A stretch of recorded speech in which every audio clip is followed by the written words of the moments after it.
Indray mbava momba ny tontolo iainana raha toa ka efa nanomboka ny faraparan'ny volana oktobra lasa teo ny fikonan-doam-paritra izay nikarakarain'ny Alliance Foire Gasy dia nifarana tamin'ny fomba ofisialy androany izany, nampahafantarina io tolakandro io ihany koa moa ny fehi-kevitra nivoaka tao anatin'izany fikonan-doam-paritra izany.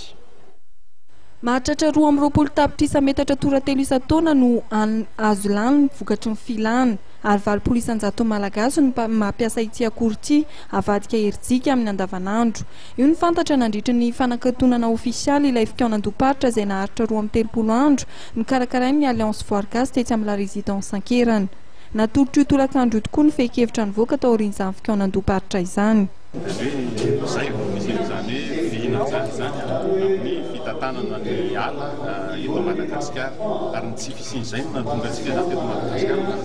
izay miova lalàna foana isaky ny miova gouvernemanta na miova minisitra zany dia tia vina ary tena mahafakely azy dia hoe miaran-kiondoko tao nandritra ny herintaona fa tsy leny roa andro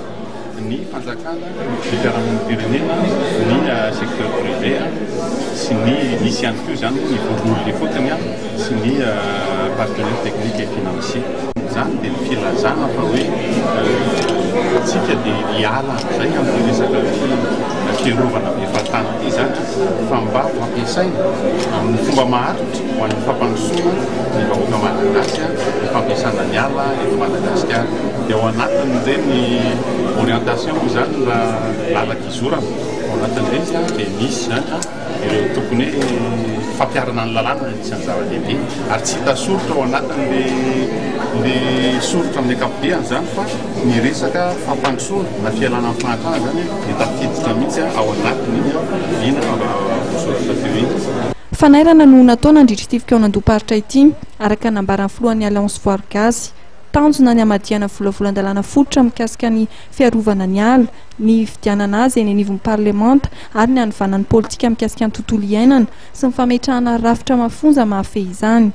Ankoatra ireo mpiara-miombona antoka amin'ny AVG sy ny solotenam-panjakana ary ny mpamatsy vola dia faritra Misatelo dia Matsatramboly, Boeny ary Atsimo Atsinanana no voaasa tamin'ny fikonan-doam-paritra.